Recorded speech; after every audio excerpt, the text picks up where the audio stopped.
Documentaries हमें ऐसी दुनिया की झलक दिखा सकती है जिसे हम शायद कभी देख ही ना पाते। कई बार सच दिखाने का यही तरीका है कि विषय को कैमरे का पता न चले। अंडरकवर और गुप्त फिल्मिंग जोखिम भरी थी, लेकिन इन फिल्म मेकर्स ने वो जोखिम उठाया। नंबर 10। 2014 में दुनिया भर के मीडिया ने विंटर ओलंपिक खेलों के लिए ब्लैक सी रिवियरा नामक एक छोटे से शहर में डेरा डाल दिया। खेल एक तनावपूर्ण माहौल में हो रहे थे क्योंकि कुछ महीने पहले ही रूस ने नया एंटी गे कानून घोषित किया था। देश में और बाहर विरोध हो रहे थे। लोग देखना चाहते थे कि सुर्खियों में आए एथलीट अब क्या करेंगे। एक डॉक्यूमेंट्री ने वह अनुभव कैद किया। टू रशिया विथ लव एक डॉक्यूमेंट्री है जिसका निर्देशन नोआम गानेक ने किया। इसे सोची में अधिकारियों की अनुमति बिना गुप्त रूप से फिल्माया गया था। गानेक उन LGBT+ एथलीटों और मीडिया से जुड़े लोगों के अनुभवों को कैद करना चाहते थे जो सोची खेलों में आए थे। कई लोगों ने रूस में LGBT+ पर भेदभावपूर्ण कानूनों और बढ़ते समलैंगिकता विरोधी हमलों के खिलाफ बोलने का दबाव महसूस किया। उनके पास रूस की घटनाओं को वैश्विक दर्शकों तक पहुंचाने का मंच था। रूस में अभियानकर्ता खेलों के बहिष्कार के खिलाफ थे ताकि मंच का उपयोग कर सके। कई एथलीट डरते थे कि बोलने पर क्या होगा। टू रशिया विद लव इन एथलीटों को दिखाती है जब वे फैसले लेते हैं। इसका नेतृत्व पूर्व ओलंपिक फिगर स्केटर और सोची खेलों के कमेंटेटर जॉनी वियर करते हैं। खुले तौर पर समलैंगिक होने के कारण उन्होंने सोचा कि बोलना चाहिए या नहीं। डॉक्यूमेंट्री की शुरुआत में वियर एक मीडिया इवेंट में नजर आते हैं जहां उन्होंने सोची खेलों में भाग लेने की घोषणा की। कुछ प्रदर्शनकारियों के हाथ में तख्ती थी जिस पर लिखा था, हम रूसी ओलंपिक जोकर हैं। लोग नाराज थे कि ऐसा लग रहा था जैसे वे अपने मंच का इस्तेमाल नहीं कर रहे हैं। वीर ने प्रदर्शनकारियों को मूर्ख कहा जिससे विरोध बढ़ गया। खेलों के दौरान वीर ने खुलकर कुछ नहीं कहा, लेकिन उन्होंने रंग बिरंगे कपड़े पहने जिसे वे अपना विरोध जताने का तरीका मानते थे। डॉक्यूमेंट्री में उन रूसी कार्यकर्ताओं से भी बात की गई है जो LGBT+ फ्रेंडली ओपन गेम्स आयोजित करने की कोशिश कर रहे थे। खेलों का विरोध हुआ, जगहें बंद कर दी गई और हिंसा की धमकी दी गई। कई बार यह हिंसा सिर्फ धमकियों तक सीमित नहीं रहती और डॉक्यूमेंट्री में एक कार्यकर्ता पर सिर्फ इसलिए हमला किया जाता है क्योंकि वो एक समलैंगिक पुरुष के रूप में खुलकर सामने आता है। डॉक्यूमेंट्री में एक और कार्यकर्ता 17 वर्षीय व्लाद है। व्लाद सोची में रहने वाले कुछ खुले समलैंगिक कार्यकर्ताओं में से है। यहाँ तक कि स्कूल में अपने सहपाठियों के सामने खुलकर अपनी पहचान बताना भी व्लाद को युवाओं के बीच समलैंगिकता को बढ़ावा देने के आरोप में फंसा सकता था। डॉक्यूमेंट्री में व्लाद वियर और बिली जीन किंग मिलते हैं। उन्हें संयुक्त राज्य अमेरिका यात्रा करने में मदद की गई है जहां उन्हें शरण दी गई है। टू रशिया विद लव एक डॉक्यूमेंट्री है जो रूस में एंटी LGBT+ कानूनों की घोषणा के बाद आई थी। कुछ और भी ज्यादा ग्राफिक है और दिखाती है कि देश के कुछ समलैंगिक लोग किन भयावह हालातों से जूझ रहे हैं। बहुत कम documentaries to Russia with love की तरह विरोध दर्शाती हैं जिसमें छुपकर फिल्मिंग और खुलकर बोलने पर जोर है। नंबर 9। BBC पैनोरमा ने दुनिया भर के कई चौंकाने और परेशान करने वाले विषय कवर किए हैं। 2025 में महीनों की गुप्त जांच और छुपकर फिल्मांकन के बाद इस प्रोग्राम ने लंदन के एक पुलिस थाने के बंद दरवाजों के पीछे हुई घटनाओं पर 1 घंटे की डॉक्यूमेंट्री जारी की। Charing cross station central London में ट्राफल्गर स्क्वायर के पास स्थित है। यह यूके का सबसे व्यस्त स्टेशन है और यहाँ लंदन मेट्रोपॉलिटन पुलिस की 22 कस्टडी स्वीट्स में से एक है जहां लोगों को आरोप तय होने या रिहा होने तक रखा जाता है। कई सालों से चेरिंग क्रॉस में तैनात अधिकारियों की पुलिस निगरानी एजेंसियां जांच कर रही हैं। पिछली जांचों में पुलिस के बुरे व्यवहार, बदमाशी और भेदभाव के सबूत मिले जिससे जनता खतरे में थी। 2022 में एक विसल ब्लोअर ने मेट पुलिस अधिकारियों की ग्रुप चैट्स का खुलासा किया जहां वे महिलाओं और अल्पसंख्यकों पर हिंसा का मजाक उड़ाते थे। सैकड़ों पुलिस अधिकारियों की जांच कर उन्हें हटाया गया, लेकिन पैनोरमा डॉक्यूमेंट्री ने दिखाया कि पर्दे के पीछे अब भी जहरीला माहौल है। ये डॉक्यूमेंट्री रोरी बिब को दिखाती है जब वह चारिंग क्रॉस में अंडरकवर जाते हैं। उन्होंने चैरिंग क्रॉस में 7 महीने डिटेंशन अधिकारी के रूप में बिताए, जो पुलिस अधिकारियों के साथ नागरिक भूमिका है। इन अधिकारियों का काम हिरासत में लोगों के साथ अच्छा व्यवहार और उनकी देखभाल सुनिश्चित करना है। छुपे कैमरों से डॉक्यूमेंट्री ने जल्द दिखा दिया कि ऐसा नहीं हो रहा था। पुलिस अधिकारियों को गिरफ्तार लोगों पर हिंसा पर डींग मारते और मजाक करते फिल्माया गया। एक कहानी में एक अधिकारी ने हिरासत में लिए गए एक बंधे हुए व्यक्ति की टांग पर पैर रखकर कुचला था। फिर उसने दूसरे अधिकारी से कहा कि उस आदमी ने उसे लात मारी। दूसरे अधिकारी ने मजाक में कहा कि इसे गवाही में जोड़ना चाहिए।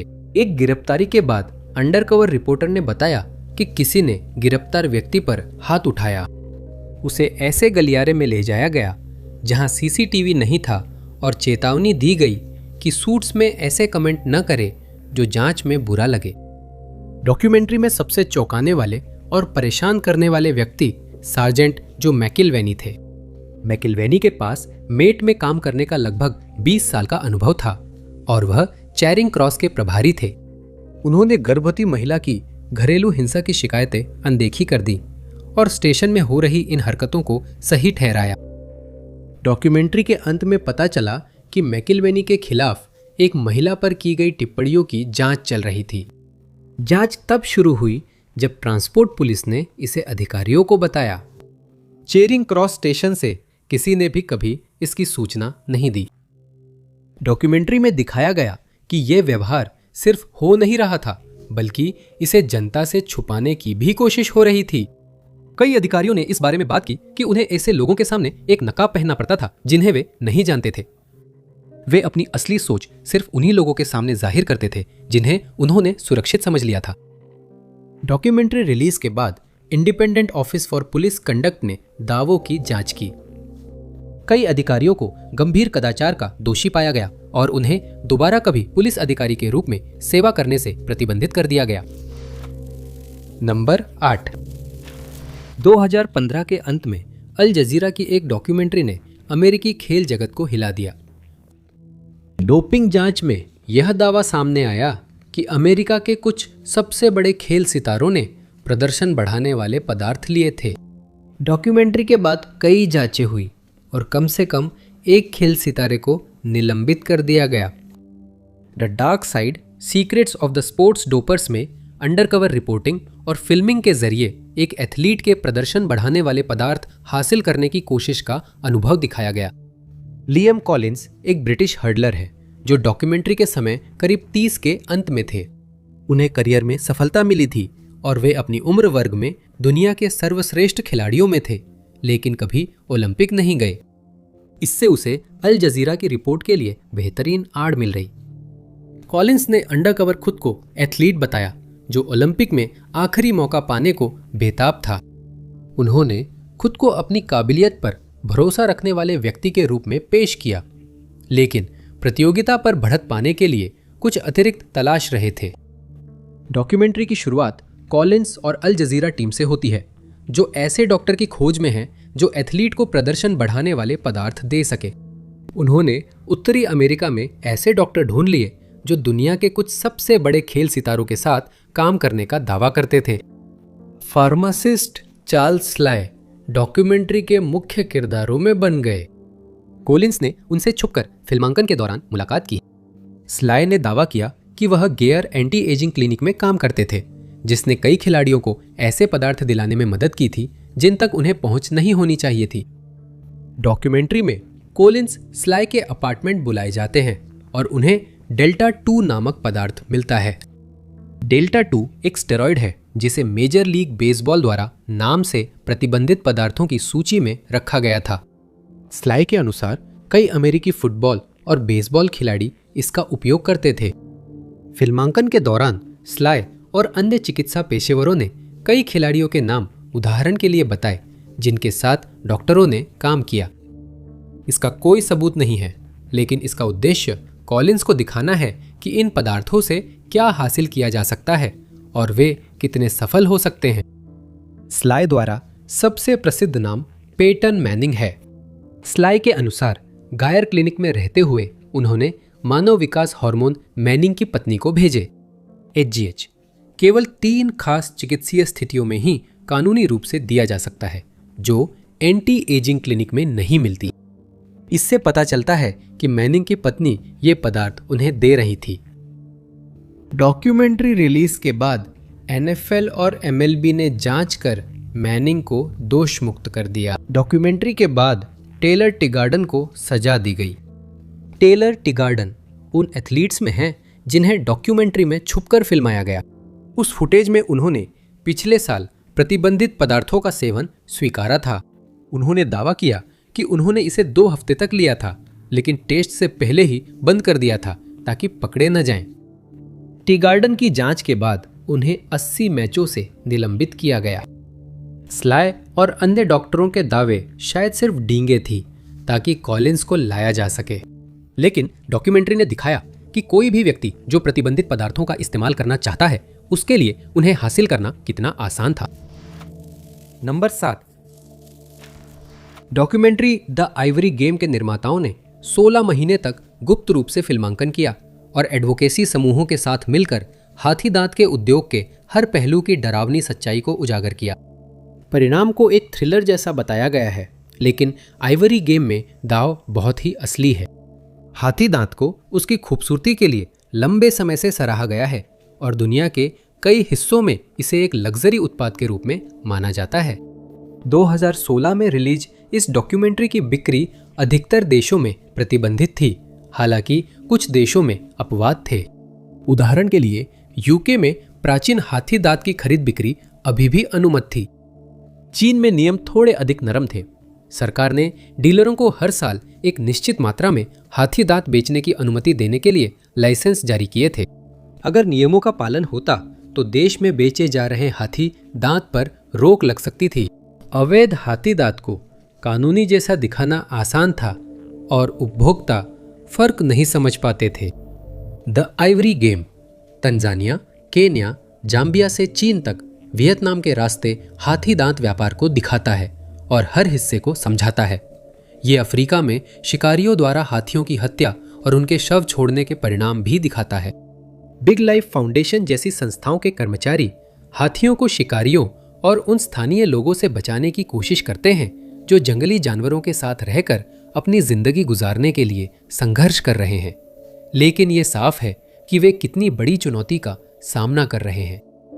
व्यापार का अगला चरण एलिसेइफा गली के नजरिए से है, जो टास्क फोर्स की इंटेलिजेंस प्रमुख है और चितानी नामक शिकारी को पकड़ने की कोशिश कर रही हैं। चितानी सैकड़ों हाथियों की मौत का जिम्मेदार है और उसका अपराध नेटवर्क 5 देशों में फैला है। शिकारियों को पकड़ने की मेहनत ऑपरेशन का पैमाना दर्शाती है।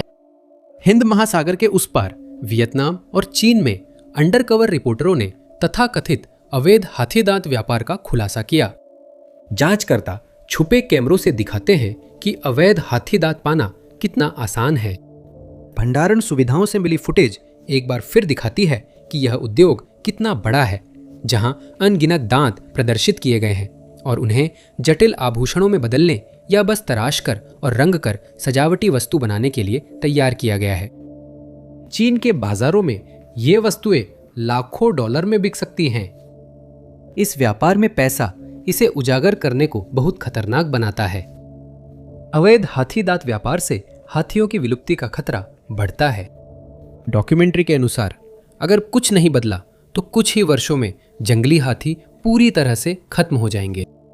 यह बात शिकारियों के लिए किसी भी तरह का डर नहीं थी, बल्कि उनके लिए और ज्यादा आर्थिक प्रोत्साहन बन गई थी। नंबर 6, ब्रेड एंड रोजेस एक 2013 की डॉक्यूमेंट्री है जिसे अफगानिस्तान की महिलाओं को आवाज देने के लिए बनाया गया था, जो अपने मानवाधिकार छीने जाने के खिलाफ लड़ने की कोशिश कर रही थी। यह डॉक्यूमेंट्री ज्यादातर गुप्त कैमरों से फिल्माई गई, जिसे विषयों ने खुद शूट किया और बोलने के बाद खतरा उठाया। इस डॉक्यूमेंट्री की पृष्ठभूमि 2021 में काबुल का तालिबान के कब्जे पर है। कुछ बाहरी पर्यवेक्षकों को उम्मीद थी कि संगठन पहले से ज्यादा उदार होगा, लेकिन अफगानिस्तान की महिलाओं ने जल्दी समझ लिया कि ऐसा नहीं होगा। लड़कियों के स्कूल बंद हुए और छठी के बाद पढ़ाई पर रोक लगी। महिलाओं को काम और सार्वजनिक जीवन से बाहर कर दिया गया, यहाँ तक कि पार्क में अकेले चलना भी मना था। महिलाओं और लड़कियों ने काबुल की सड़कों पर कई बार विरोध किया। उन्हें अक्सर हिंसा का सामना करना पड़ा। कई प्रदर्शनकारियों का अपहरण कर लिया गया या उनकी गतिविधियों के लिए उन्हें कैद कर लिया गया और कुछ ने अपनी जान भी गंवा दी। डॉक्यूमेंट्री फिल्म निर्माता सारा मणि तालिबान के काबुल कब्जे से पहले निकल गई थी, लेकिन शहर में अपनी कई दोस्तों से संपर्क में थीं। उन्होंने उसे फोन कैमरों से गुप्त रूप से फिल्माई गई वीडियो भेजी, जिसमें नया शासन आने के बाद उनका रोजमर्रा का जीवन दिखाया गया। शुरुआत में इस फुटेज से डॉक्यूमेंट्री बनाने का ज्यादा विचार नहीं था। ये सिर्फ इस बात को दर्ज करने की कोशिश थी कि असल में क्या हो रहा है, और दुनिया को दिखाने की कोशिश थी कि अफगानिस्तान की महिलाएं कैसे प्रतिक्रिया दे रही थी। जेनिफर लॉरेंस और जस्टिन शिरोकी द्वारा संपर्क किए जाने के बाद ही मणि ने तय किया कि वह इस गुप्त फुटेज को डॉक्यूमेंट्री में बदलेंगे। ब्रेड एंड रोजेज 3 महिलाओं की जिंदगी दिखाती है जो फुटेज के लिए जिम्मेदार थीं। शरीफा सरकारी कर्मचारी थी, लेकिन नई सरकार आने पर उन्हें नौकरी छोड़नी पड़ी। जारा पहले डेंटिस्ट थी और उन्हें भी नौकरी छोड़नी पड़ी। उन्होंने पुराने क्लिनिक को महिलाओं की बैठक और संगठन के लिए इस्तेमाल किया। तीसरी महिला तराना को सक्रियता के कारण निर्वासित होना पड़ा और वह पाकिस्तान चली गई। वीडियो में राजनीति और आम जिंदगी का मिश्रण दिखाया गया है जो दुनिया में कहीं भी हो सकता है। गुप्त फोन कैमरे विरोध प्रदर्शनों की तस्वीरें लेते हैं जहां महिलाएं काम, रोटी, शिक्षा के लिए नारे लगाती हैं, लेकिन उन्हें पानी की बौछार और आंसू गैस झेलनी पड़ती है। एक दृश्य में एक महिला हथियारबंद आदमी से बहस करती है जो उसे चुप न होने पर जान से मारने की धमकी देता है। लेकिन डॉक्यूमेंट्री के एक और हिस्से में हम जारा को अपनी सगाई और बाद में अपने पति से शादी का जश्न मनाते हुए देखते हैं। ये दिखाता है कि हिंसा और राजनीतिक उथल पुथल के बीच भी इन महिलाओं का जीवन चलता रहा। सारा फुटेज अफगानिस्तान के बाहर एडिट हुआ और फिर निर्माताओं को एक और फैसला लेना पड़ा। फुटेज इकट्ठा करने वाली महिलाओं ने इसे फिल्माते वक्त जान जोखिम में डाली थी और ज्यादातर में वे पहचान में आती थीं। डॉक्यूमेंट्री रिलीज करने से सभी लोग खतरे में पड़ जाते। डॉक्यूमेंट्री वैश्विक मंच पर तब रिलीज हुई जब तीनों महिलाएं अफगानिस्तान से भाग निकली। ब्रेड एंड रोजेस की आलोचकों ने सराहना की और ऐसा लगा कि इसने उसमें दिखाई गई महिलाओं को आवाज देने का अपना मकसद हासिल कर लिया, लेकिन असली बदलाव लाने के लिए अभी और बहुत कुछ किया जाना बाकी है। नंबर 5, 2019 में फ्लोरिडा के एक कैदी ने वह डॉक्यूमेंट्री जारी की जिसे माना जाता है कि यह पहली ऐसी जेल डॉक्यूमेंट्री थी जिसे पूरी तरह एक कैदी ने अपने मोबाइल फोन से फिल्माया था। फुटेज इतनी परेशान करने वाली थी कि आज सिर्फ कुछ हिस्से ही देखे जा सकते हैं। फिर भी ये मार्टिन करेक्शनल इंस्टीट्यूशन में जीवन की चौंकाने वाली झलक दिखाते हैं। स्कॉट विटनी को 2012 में अवैध पदार्थ तस्करी के अपराध में जेल हुई थी। उन्हें कम से कम 25 साल जेल में बिताने की सजा का सामना करना पड़ा। उन्हें यह समझने में ज्यादा समय नहीं लगा कि जिस जेल में उन्हें रखा गया था वहां की परिस्थितियां बाहर की दुनिया के किसी भी व्यक्ति की कल्पना से बिल्कुल अलग थीं। 2015 से उन्होंने फ्लोरिडा की सबसे कुख्यात जेलों में से एक में जिंदगी की असलियत को दर्ज करना शुरू किया। उन्होंने इसे behind the barbed wire documentary में दिखाया। विटनी कैमरों के रूप में इस्तेमाल करने के लिए सेलफोन प्राप्त करने में सक्षम थे।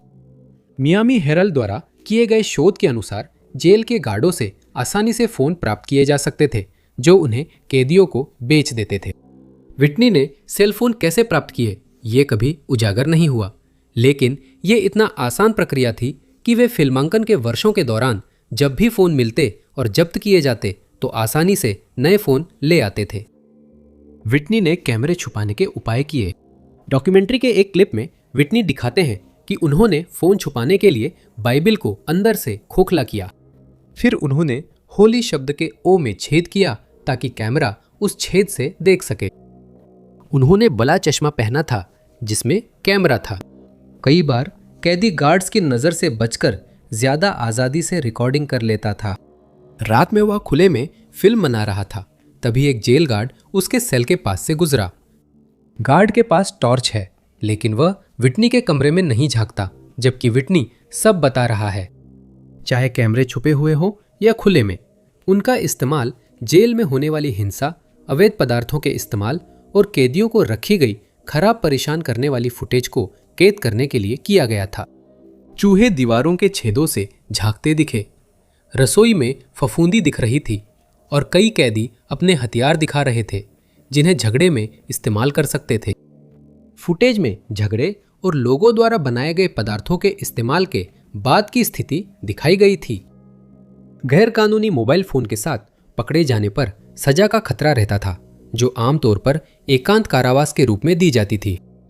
विटनी कई बार सजा झेल चुके थे, फिर भी फुटेज बनाकर छुपाकर बाहर भेजते रहे ताकि डॉक्यूमेंट्री में शामिल हो सके। दुर्भाग्यवश 2017 के बाद की फुटेज ही सफलतापूर्वक बाहर भेजी जा सकी।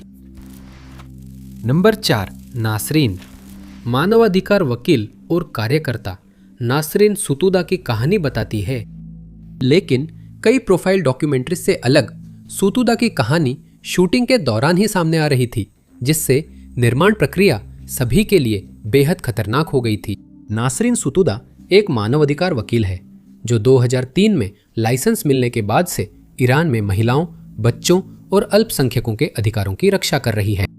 इंटरव्यू में रेजा खंदान और दोस्तों ने बताया कि ये जोड़ा कैसे मिला, सुतुदा ने वकालत की शुरुआत कैसे की और उनका पहला जेल अनुभव कैसा था। 2010 में जब सुतुदा अन्य मानवाधिकार कार्यकर्ताओं का प्रतिनिधित्व कर रही थी, उनके कार्यालय पर छापा पड़ा। उन्हें गिरफ्तार किया गया और उन पर प्रचार फैलाने और राज्य की सुरक्षा को नुकसान पहुंचाने की साजिश रचने का आरोप लगाया गया। अंतर्राष्ट्रीय आक्रोश और एमनेस्टी इंटरनेशनल की रिहाई की मांग के बावजूद सुतुदा को 11 साल जेल की सजा मिली। इस डॉक्यूमेंट्री में उनकी गिरफ्तारी के विरोध की फुटेज और कंदान का बच्चों संग घर पर होना दिखाया गया है। एक हिस्सा जेल के अंदर फिल्माया गया जब उनके बच्चे पहली बार मिलने आए थे। कई बार भूख हड़ताल के बाद सोह को सितंबर 2013 में बिना स्पष्टीकरण रिहा किया गया। उन्होंने अपनी सक्रियता नहीं रोकी और जब 2018 में डॉक्यूमेंट्री की शूटिंग शुरू हुई तब भी वो वकील के तौर पर काम कर रही थी। इस डॉक्यूमेंट्री का निर्माण जेफ कॉफमैन द्वारा किया गया था। कॉफमैन ने ईरान में उत्पीड़न पर डॉक्यूमेंट्री बनाई थी, इसलिए उन्हें वहां प्रवेश की अनुमति नहीं मिली। फिल्मांकन बहुत मुश्किल था, पर कई गुमनाम कैमरा ऑपरेटरों ने फुटेज जुटाई और डॉक्यूमेंट्री बनाने में जान जोखिम में डाली। कैमरा आज स्रोत का पीछा करता है जब वह जेल या अदालत जाती है या घर के ऑफिस में क्लाइंट से मिलती है। एक दृश्य में वह बताती हैं कि अधिकारी अक्सर प्रक्रिया को आखिरी चरणों में नाकाम करने की कोशिश करते हैं।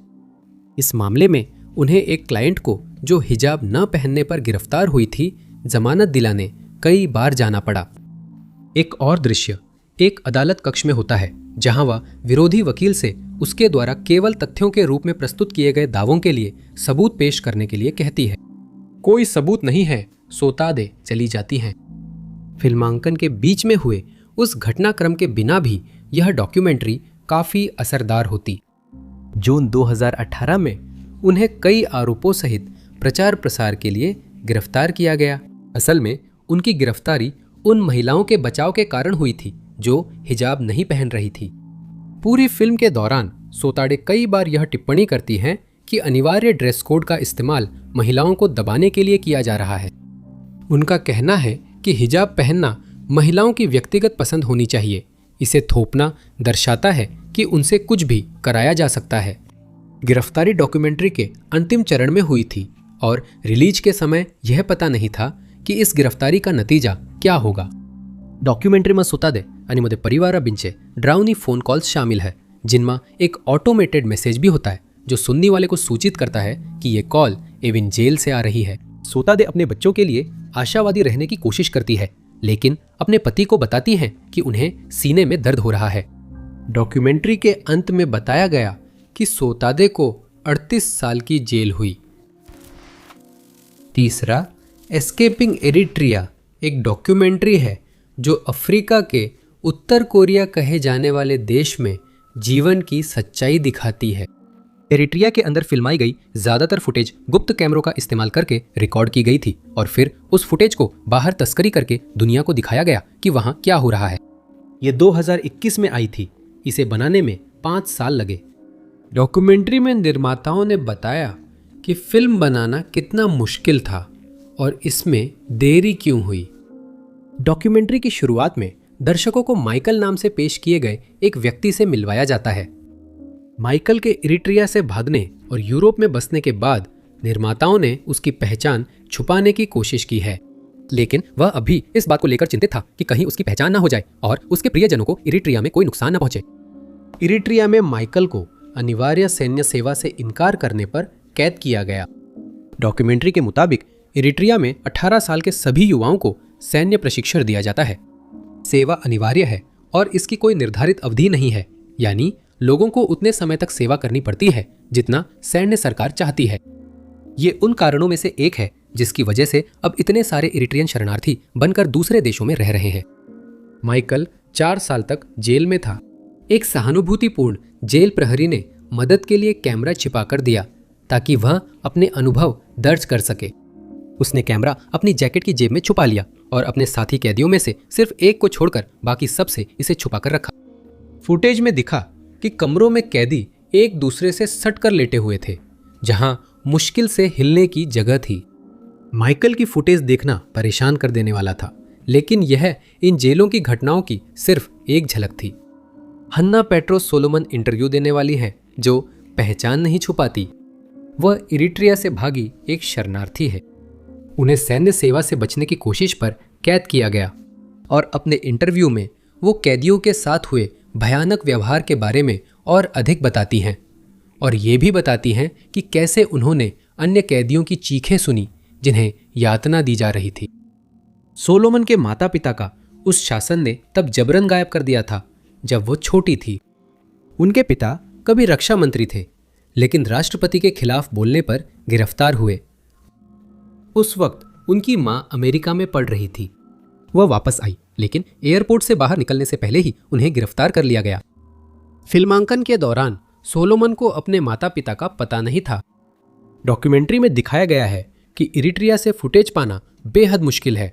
माइकल का फुटेज उन्हें सिर्फ इसलिए मिला क्योंकि वह पहले से ही किसी दूसरे देश में रह रहा था। डॉक्यूमेंट्री निर्माताओं ने इरिट्रिया के भीतर सक्रियतावादी संगठनों के साथ मिलकर उन लोगों से संपर्क किया जो अपनी कहानी साझा करना चाहते थे। जो इसमें हिस्सा लेने की सोचता, वह खुद और अपने प्रियजनों की जान खतरे में डालता। आखिरकार एक नया स्रोत डॉक्यूमेंट्री निर्माताओं से जुड़ता है। वह चाहता है कि उसे देस्ता कहा जाए और वह इरिट्रिया की एक और जेल में गार्ड था। वो भी माइकल की तरह सच्चाई उजागर करना चाहता था। वह अपने कार्यस्थल पर गुप्त कैमरा से वीडियो बनाता है। वीडियो में दिखाया गया है कि जेल के पुरुष और महिला अनुभाग कितने भीड़ भाड़ वाले हैं। वह बताते हैं कि यहाँ कई महिलाएं अपनी संतानों के साथ जेल में हैं, जहां बच्चे बड़े हो रहे हैं। नंबर 2, 2005 की डॉक्यूमेंट्री अर्थलिंक्स ने गुप्त रूप से फिल्माई गई और छुपकर हासिल की गई फुटेज का इस्तेमाल किया है ताकि जानवरों से जुड़ी कई इंडस्ट्रीज में होने वाली सबसे डरावनी गतिविधियों को उजागर किया जा सके। इस डॉक्यूमेंट्री ने कई पुरस्कार जीते हैं और इसने बहुत से लोगों का नजरिया बदल दिया है कि हम इस ग्रह पर दूसरे जानवरों के साथ अपने रिश्तों को कैसे देखते हैं। इस डॉक्यूमेंट्री में कहानी लगभग नहीं है और इसकी बजाय ये हर जानवरों से जुड़ी इंडस्ट्री को एक एक करके दिखाता है और छुपे हुए कैमरे की फुटेज का इस्तेमाल करके दिखाता है कि एक आम दिन में पर्दे के पीछे क्या होता है। हर इंडस्ट्री को जगह दी गई है, जिसमें जैक्वेलिन फिनिक्स की असरदार कहानी है जो बताते हैं क्या हो रहा है। इस डॉक्यूमेंट्री का निर्देशन शॉन मोनसन ने किया और इसे बनाने में 3 साल लगे। निर्देशक ने पालतू जानवरों की नसबंदी पर एक PSA के लिए फुटेज रिकॉर्ड करना शुरू किया था। लॉस एंजलिस के आसपास के एनिमल शेल्टरों से मिली फुटेज ने उन्हें इस प्रोजेक्ट को और बड़ा करने के लिए प्रेरित किया। फिल्म अर्थलिंक्स की शुरुआत पालतू उद्योग से होती है, जिसमें पपी मिल्स और रेस्क्यू शेल्टर दिखाए गए हैं और बताया गया है कि कई जानवर जीवन के अंत में भारी पीड़ा सहते हैं। लेकिन पालतू उद्योग फिल्म इंडस्ट्री के व्यापक दायरे का सिर्फ एक छोटा सा हिस्सा है। गुप्त कैमरे से ली गई ज्यादातर डरावनी फुटेज फार्मों से आती है, चाहे वे खाना या कपड़े बनाते हों। डॉक्यूमेंट्री की शुरुआत में ग्राफिक कंटेंट की चेतावनी दी जाती है, फिर भी कई दर्शक इसके लिए तैयार नहीं थे। अर्थलिंग्स फार्मों पर होने वाली क्रूरता को उजागर करता है, जिनके बारे में कई दर्शक पहले नहीं जानते थे। अधिकांश लोग जानते हैं कि मांस किसी जानवर की जान लेकर आता है, लेकिन कई नहीं जानते कि मुर्गियों की चोंच काटी जाती है ताकि वे एक दूसरे पर हमला न करें। सूअरों की पूंछ काटी जाती है ताकि दूसरे उन्हें न काटें। गुप्त रूप से की गई फिल्मिंग उन जगहों पर जहां जानवरों की जान ली जाती है यह भी दिखाती है कि जानवरों की भलाई के लिए बनाए गए कई मानक जो लागू होने चाहिए वे वास्तव में लागू नहीं हो रहे हैं। यहाँ तक कि उन जगहों पर भी जहाँ धार्मिक नियमों का पालन किया जाना चाहिए उन्हें नजरअंदाज कर दिया जाता है, जिससे जानवरों को और भी ज्यादा अनावश्यक पीड़ा होती है। कुछ लोगों ने आलोचना की कि डॉक्यूमेंट्री खेती को स्वस्थ और टिकाऊ बनाने और जानवरों के साथ मानवीय व्यवहार की अनदेखी करती है। अगर दर्शकों को लगे कि खतरा कम करने का एकमात्र तरीका मांस खाना पूरी तरह छोड़ना है तो यह उनके लिए मुश्किल संकल्प होगा और वे शायद ही आदतें बदलेंगे। लेकिन अगर उन्हें कम सख्त विकल्प मिले तो वे बदलाव को अपनाने के लिए ज्यादा तैयार होंगे। अर्थलिंग्स अब तक बनी सबसे प्रभावशाली और विचलित करने वाली डॉक्यूमेंट्रियों में से एक है, जिसमें गुप्त फिल्मांकन का बड़ा योगदान है। नंबर 1। 2010 में एक पूर्व शेफ ने डेनमार्क में कोरियाई मैत्री संघ की शाखा में गुप्त एजेंट बनकर काम किया। वो उत्तर कोरिया के अंदर वास्तव में क्या हो रहा है इसकी सच्चाई उजागर करना चाहता था।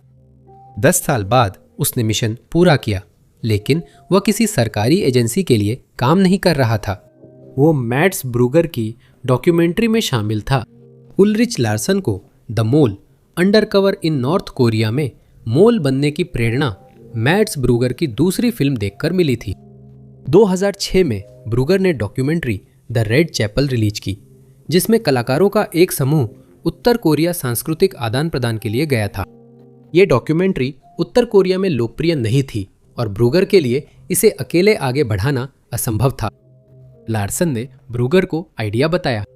वो कोरियन फ्रेंडशिप एसोसिएशन में अंडरकवर जाएंगे और धीरे धीरे अपनी पहचान बनाएंगे, जब तक कि उन्हें इतना सम्मान नहीं मिल जाता कि वे उत्तर कोरिया जा सके और वहां जो हो रहा है उसके बारे में गुप्त रूप से फिल्म बना सके। लार्सन के लिए यह काफी जोखिम भरा था। उसके पास इंटेलिजेंस ट्रेनिंग नहीं थी, लेकिन उसका चेहरा ऐसा था कि वह भीड़ में आसानी से घुल मिल जाता था और वह प्रोजेक्ट को लेकर जुनूनी था। अगले 10 वर्षों तक लार्सन ने KFA और कोरिया में उनसे जुड़ी संस्थाओं का विश्वास हासिल किया। उसे KFA में मुलाकातों की शूटिंग की आज़ादी थी ताकि प्रचार में इस्तेमाल हो सके। KFA स्पेन का संगठन है जिसका उद्देश्य लोगों को उत्तर कोरिया की वास्तविकताओं से अवगत कराना है। यह संगठन आमतौर पर देश को पश्चिमी संगठनों की तुलना में अधिक सकारात्मक रूप में प्रस्तुत करता है। इसका मकसद उत्तर कोरिया की रक्षा करना है और वह उत्तर और दक्षिण के शांतिपूर्ण पुनर्मिलन की भी इच्छा रखता है। लेकिन डॉक्यूमेंट्री में लार्सन को एक नया पक्ष पता चला। डॉक्यूमेंट्री के मुताबिक अध्यक्ष अलेजांद्रो काउदे काल्देबेनियोस ने अपने पद का इस्तेमाल पश्चिमी व्यापारियों और उत्तर कोरियाई सरकार के बीच कई ऐसे अनुबंध जो प्रतिबंधों और अंतर्राष्ट्रीय कानूनों का उल्लंघन करते थे कराने में किया। ब्रूगर की मदद से लार्सन एक फर्जी सौदा बनाता है जिसे बेन्यूस उत्तर कोरियाइयों को दिखाता है। मिस्टर जेम्स, जिसे जेम गेनादी लात्राशी वोरोट्रुप ने निभाया है, एक ऐसा निवेशक है जो कानून तोड़ने से नहीं डरता। वो ऐसी कंपनी में निवेश करना चाहता है जो अफ्रीका में अवैध पदार्थ और हथियार बनाए। मिस्टर जेम्स और उत्तर कोरियाई प्रतिनिधि मंडल की कई बैठकों की रिकॉर्डिंग गुप्त कैमरों से हुई जो लात्राशी वोरोट्रा और लार्सन ने पहने थे या कमरों में छुपाए गए थे। दुनिया के सबसे गुप्त देश से ये फुटेज हासिल करना बहुत जोखिम भरा है। डॉक्यूमेंट्री में लार्सन को कई बार नई तकनीक दिखाई जाती है जिससे बग या ट्रांसमिट करते माइक्रोफोन पकड़े जाते हैं। ऐसा लगता है कि किसी को भी शक नहीं है कि उनके पास जानबूझकर कोई बग हो सकता है, लेकिन वे इस बात को लेकर चिंतित हैं कि कहीं उनसे मिलने से पहले अनजाने में उनके पास कोई बग ना लगा दिया गया हो। यह दिखाए जाने के बावजूद कि यह तकनीक कैसे काम करती है, लार्सन के पास जो भी गुप्त रिकॉर्डिंग उपकरण होते हैं वे कभी भी पकड़े नहीं जाते। डॉक्यूमेंट्री के अंत में स्पष्ट है कि समूह को पकड़े जाने की चिंता है। उन्होंने तय किया कि मिस्टर जेम्स अब सिर्फ एक कमरे में मिलेंगे और वहां छुपे माइक्रोफोन व कैमरों से रिकॉर्डिंग करेंगे, न कि किसी के उपकरणों से। 10 साल बाद ब्रूगर और लार्सन तय करते हैं कि अब सच बताने का समय आ गया है और वे बेन्यूस और लार्सन की पत्नी को सच्चाई बता देते हैं। उत्तर कोरिया ने डॉक्यूमेंट्री के कई आरोप नकार दिए हैं। हथियार सौदे में शामिल लोगों ने कहा कि वे सिर्फ मिस्टर जेम्स का पैसा लेना चाहते थे, असल में कुछ सप्लाई नहीं करते। डॉक्यूमेंट्री में कितनी सच्चाई है और कितनी जानकारी असली खुफिया एजेंसियों को थी, इस पर अभी भी बहस जारी है। लेकिन इसमें कोई शक नहीं कि लार्सन और लाट्राशे वोर्तरुप ने गुप्त फुटेज कैद करने के लिए बहुत जोखिम उठाया। आप सभी का देखने के लिए बहुत बहुत धन्यवाद। अगर आपको यह वीडियो पसंद आया हो तो जरूर उस लाइक बटन को दबाएं, सब्सक्राइब करें और नोटिफिकेशन बेल दबाएं ताकि सभी नए वीडियो की जानकारी मिले। मेरा नाम टॉप 5 अननोन्स है। अगले वीडियो में फिर मिलेंगे।